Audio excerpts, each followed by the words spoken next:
ओम नमो भगवते वासुदेवाय। ओम लक्ष्मी नारायणाय नमः। जय श्री कृष्णा। प्रिय भक्तजनों, आज की वीडियो में हम आपको पाप मोचनी एकादशी के व्रत कथा सुनाएंगे। तो सभी भक्तजन हमारी पाप मोचनी एकादशी की कथा को बड़े श्रद्धा भाव और प्रसन्न चित्त मन से सुने। जो भक्त हमारे चैनल पर नए जुड़े हैं, जिन्होंने अभी तक हमारे चैनल को सब्सक्राइब नहीं किया है, वो हमारे चैनल को सब्सक्राइब करें, वीडियो को लाइक करें और कमेंट में ओम नमो भगवते वासुदेवाय अवश्य लिखें। आइए भक्तों, कथा को प्रारंभ करते हैं। अर्जुन ने भगवान श्री कृष्ण से कहा, हे मधुसूदन, आपने फाल्गुन मास के शुक्ल पक्ष की एकादशी अर्थात आवल की एकादशी के बारे में विस्तार पूर्वक बतलाया। चैत्र माह के कृष्ण पक्ष में आने वाली एकादशी का क्या नाम है तथा उसकी विधि क्या है, कृपया करके आप मेरी बढ़ती हुई जिज्ञासा को शांत करें। भगवान श्री कृष्ण ने कहा, हे अर्जुन, चैत्र मास के कृष्ण पक्ष की एकादशी को पाप मोचनी एकादशी के नाम से जाना जाता है। एक बार की बात है, पृथ्वीपते राजा मानदाता ने लोमस ऋषि से यही प्रश्न किया था जो तुमने मुझसे किया है। अतः जो कुछ भी ऋषि लोमस ने राजा मानदाता को बताया वही मैं तुमसे कह रहा हूँ। राजा मानदाता ने धर्म के गौतम रहस्यों के ज्ञाता महर्षि लोमस ऋषि से पूछा, हे ऋषि श्रेष्ठ, मनुष्य के पापों का मोचन किस प्रकार संभव है? कृपया कर कोई ऐसा सरल उपाय बताइए जिससे सभी को सहज ही पापों से छुटकारा मिल जाए। महर्षि लोमस ने कहा, हे नृपति, चैत्र मास के कृष्ण पक्ष की एकादशी का नाम पाप मोचनी एकादशी है।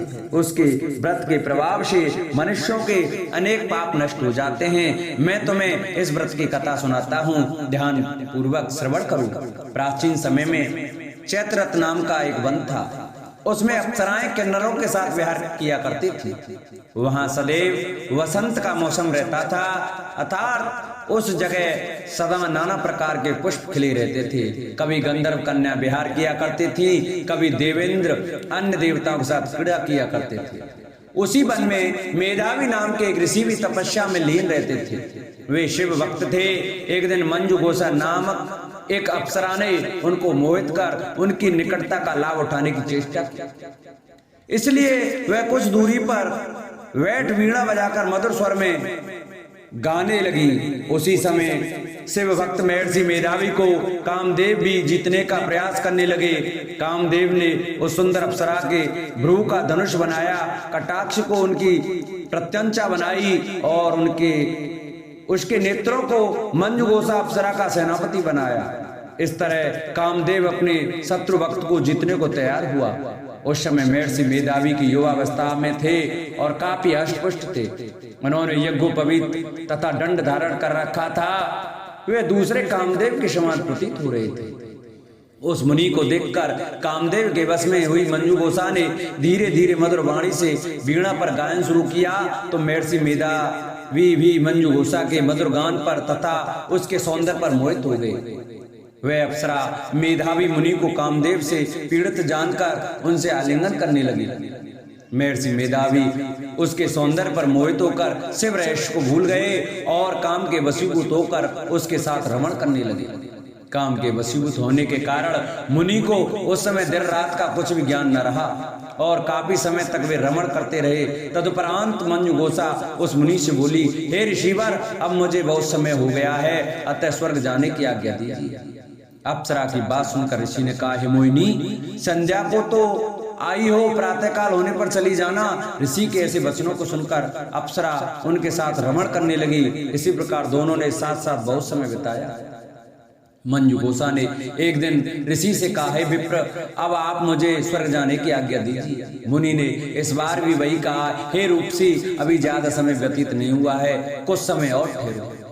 मुनि की बात सुन अप्सरा ने कहा, ऋषिवर, आपकी रात तो बहुत लंबी है, आप स्वयं ही सोचिए कि मुझे आपके पास आए कितना समय हो गया। अब और ज्यादा समय तक ठहरना क्या उचित है? अप्सरा की बात सुन मुनि को समय का बोध हुआ और वे गंभीरता पूर्वक विचार करने लगे।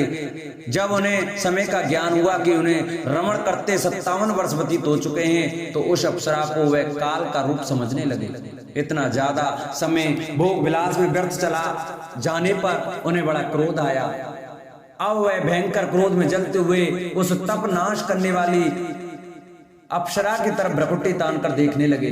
क्रोध से उनके अधर कांपने लगे और इंद्रियां बेकाबू होने लगी।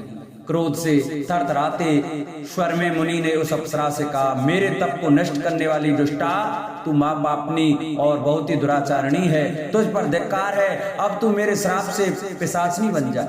मुनि के क्रोध युक्त श्राप से वह अप्सरा पिशाचनी बन गई। यह देख वह व्यथित होकर बोली, हे ऋषिवर, अब मुझ पर क्रोध त्याग कर प्रसन्न होइए और कृपया करके बतलाइए कि इस श्राप का निवारण किस प्रकार होगा। विद्वान ने कहा, है साधुओं की संगत अच्छा फल देने वाली होती है और आपके साथ तो मेरे बहुत समय व्यतीत हुए हैं, अतः अब आप मुझ पर प्रसन्न हो जाइए, अन्यथा लोग कहेंगे कि एक पुण्य आत्मा के साथ रहने पर मंजू गोसा को पिशाचनी बनना पड़ा। मंजू गोसा की बात सुनकर मुनि को अपने क्रोध पर अत्यंत ग्लानि हुई, साथ ही अपनी अपकीर्ति का भय भी हुआ। अतः पिशाचनी बनी मंजू गोसा से मुनि ने कहा, तूने मेरा बड़ा बुरा किया है, किंतु फिर भी मैं तुझे सांप से मुक्ति का उपाय बतलाता हूँ। चैत्र मास के कृष्ण पक्ष की जो एकादशी है उसका नाम पाप मोचनी है। उस एकादशी का उपवास करने से तेरी पिशाचनी की देह से मुक्ति हो जाएगी। ऐसा कहकर मुनि ने उसको व्रत का सब विधान समझा दिया। फिर अपने पापों का प्रायश्चित करने के लिए वे अपने पिता च्वन ऋषि के पास गए। च्वन ऋषि ने अपने पुत्र मेधावी को देखकर कहा, हे पुत्र, ऐसा क्या किया है तूने कि तेरे सभी तप नष्ट हो गए, जिससे तुम्हारा समस्त तेज मलिन हो गया है। मेधावी ने लज्जा से अपना सिर झुकाकर, पिताश्री, मैंने एक अप्सरा के रमण करके बहुत सा पाप किया है। इसी पाप के कारण संभवतः मेरा सारा तेज और मेरे तप नष्ट हो गए हैं। कृपया करके आप इस पाप से छूटने का उपाय बतलाइए। ऋषि ने कहा, हे पुत्र, तुम चैत्र माह के कृष्ण पक्ष की पाप मोचनी एकादशी का विधि तथा भक्ति पूर्वक उपवास करो, इससे तुम्हारे सभी पाप नष्ट हो जाएंगे। अपने पिता च्वन ऋषि के वचनों को सुनकर मेधावी मुनि ने पाप मोचनी एकादशी का विधि पूर्वक व्रत किया। उसके प्रभाव से उनके सभी पाप नष्ट हो गए।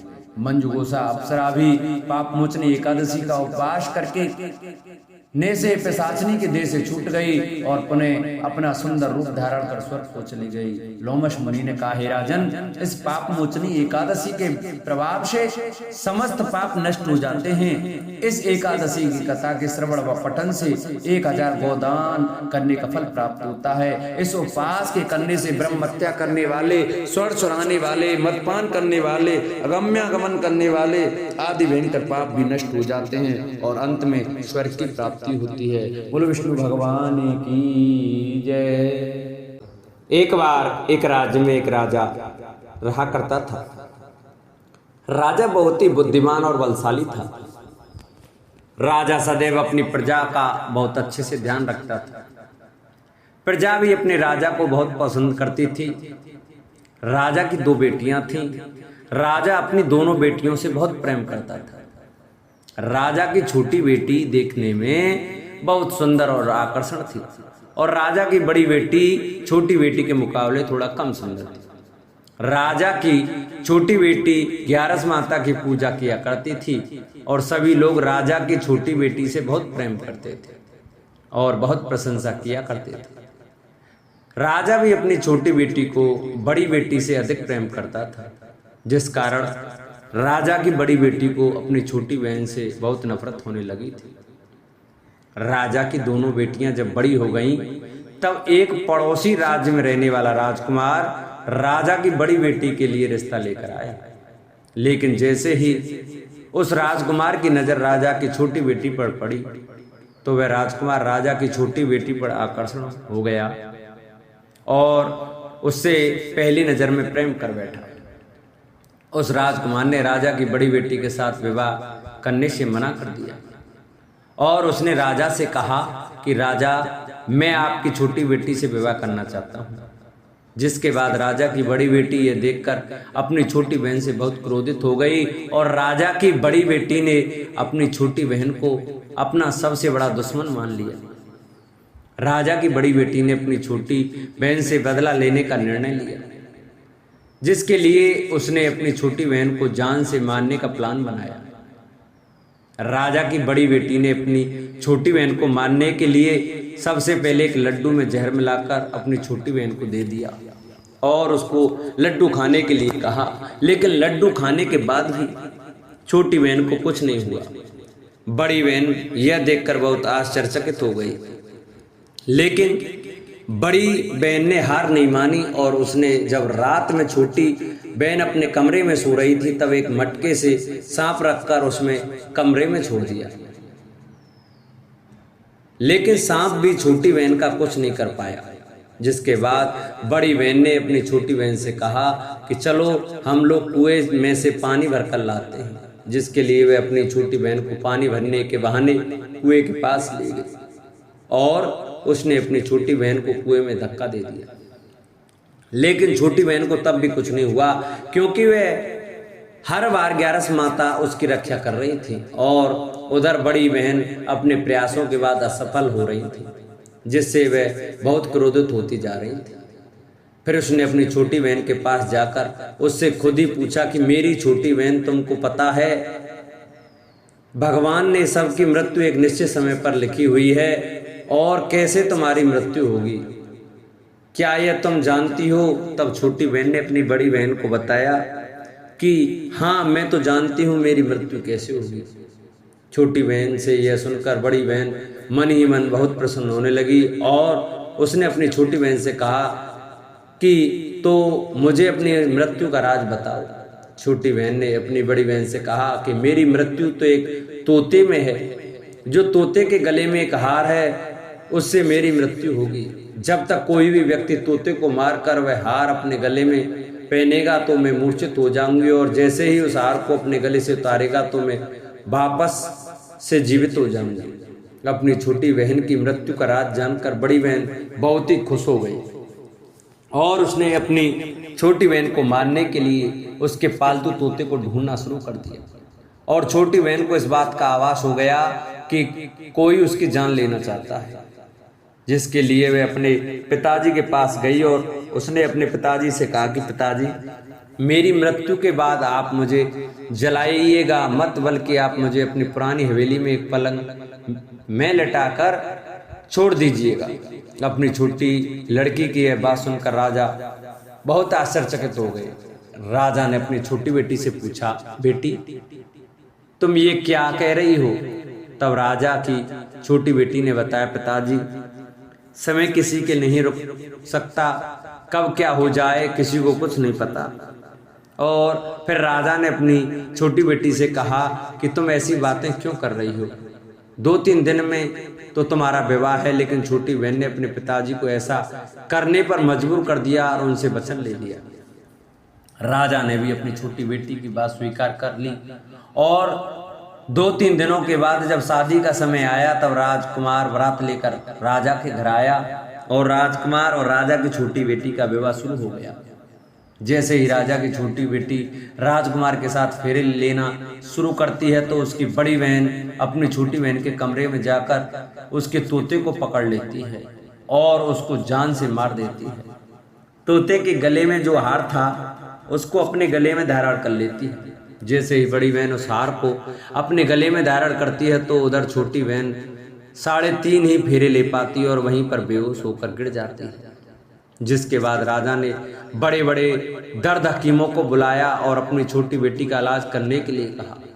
राजा की बात सुनकर वैद्य ने छोटी बेटी को जब चेक किया तो राजा को बताया कि आपकी छोटी बेटी ना तो जीवित है और ना ही मरी हुई है। यह मैं ऐसा पहली बार देख रहा हूँ।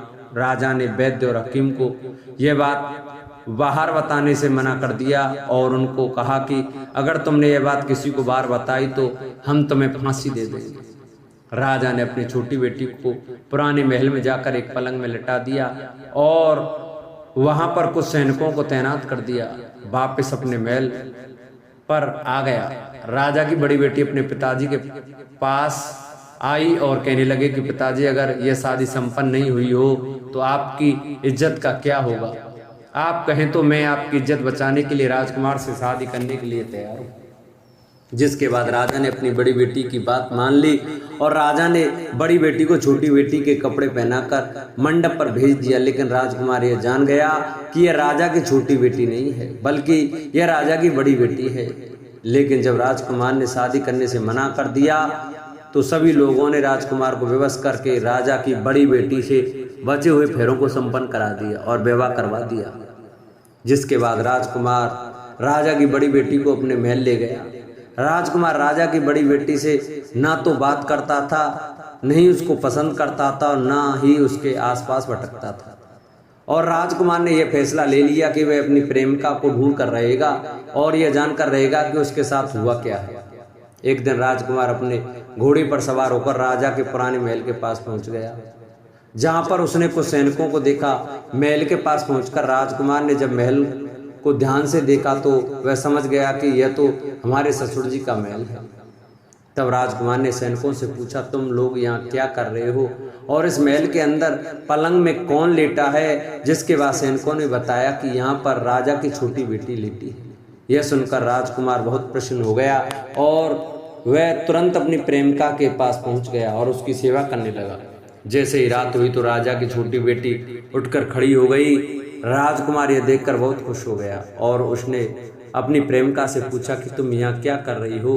तुम मेरे साथ मेरे घर चलो। राजा की छोटी बेटी ने राजकुमार को सारी बातें बता दी कि मेरी जान एक तोते में बसी थी और मैंने यह बात सिर्फ अपनी बड़ी बहन को बताया था और मुझे पता है कि उसने ही मुझे मारने का प्रयास किया है। उसके पास एक हार है जिसको वह सुबह पहन लेती है और रात को उतार देती है। जब तक वह हार को पहनने रहती है तब तक मैं मूर्छित रहती हूँ और जैसे ही वह हार को उतार देती है तो मैं जीवित हो जाती हूँ। और जब तक मेरी बड़ी बहन के पास वह हार है तब तक मैं ऐसे ही जीवित और मूर्छित होती रहूँगी। अगर मेरी बड़ी बहन के पास जो हार वह मेरे हाथ में लग जाए तो मैं हमेशा के लिए जीवित हो जाऊंगी। राजकुमार यह बात सुनकर राजा की छोटी बेटी के पास रहने का निर्णय ले लिया और उसने अपने बचे हुए सारे फेरे उस पलंग में लेटी राजकुमारी की छोटी बेटी के साथ ले लिए और अपना विवाह पूर्ण कर लिया और वहीं पर ही रहने लगा। देखते ही देखते कुछ समय में राजा की छोटी बेटी और राजकुमार की पत्नी पेट से हो गई। एक दिन राजकुमार को किसी काम से बाहर जाना पड़ा। तब छोटी बहन के पेट में बहुत तेज से दर्द होने लगा, जिसके बाद उसने 11 माता का आह्वान किया। जिसके बाद वहां पर 11 माता प्रकट हुई और उन्होंने अपने भक्तों के दर्द को दूर किया और एक पुत्र की प्राप्ति करवाई।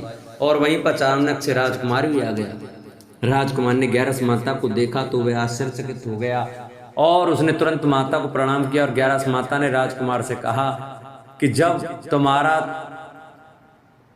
बेटा 5 वर्ष का हो जाए तुम अपनी पत्नी का हार आकर इसके गले में डाल देना। और देखते ही देखते राजकुमार और राजा की छोटी बेटी का पुत्र 5 वर्ष का हो जाता है। तो राजकुमार अपने बेटे से कहता है कि बेटा मैं कुछ काम से बाहर जा रहा हूँ, तुम अपनी माता का ध्यान रखना। और वहां से चला जाता है। राजा को बाहर निकलता देख बड़ी बहन के सैनिक देख लेते हैं और बड़ी बहन को जाकर सारी बातें बता देते हैं।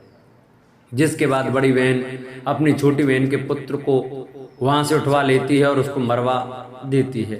छोटी बेटी के पुत्र के 2 टुकड़े करवा देती है। पहला टुकड़ा चक्की के पास छुपा देती है और दूसरा टुकड़ा अपनी पलंग के नीचे रख लेती है। अब 11 माता भिखारी का रूप लेकर आती हैं। एक भिखारी का रूप रखकर बड़ी बहन के पास चली जाती हैं। जिसके बाद वहां पर भिक्षा मांगने लगती हैं। बड़ी बहन अपने नौकरों से कहती है कि जाकर भिक्षा दे दो, लेकिन जैसे ही नौकर 11 माता को भिक्षा देने के लिए आते हैं तो माता उन्हें मना कर देती है और कहती है कि मैं तुम्हारी महारानी से ही भिक्षा लूंगा। जिसके बाद बड़ी बहन स्वयं ही भिक्षा देने के लिए माता के पास आती हैं। तब माता एक बिल्ली का रूप लेकर उसके कमरे में चली जाती हैं और वहां पर छोटी बेटी के पुत्र के 2 टुकड़ों को आपस में जोड़ देती हैं और उसे जीवित कर देती हैं। उसे वहां से ले जाती हैं। राजकुमार अपने बेटे को लेकर अपनी पत्नी के पास जाता है और उससे कहता है कि तुम इसका ध्यान रखना।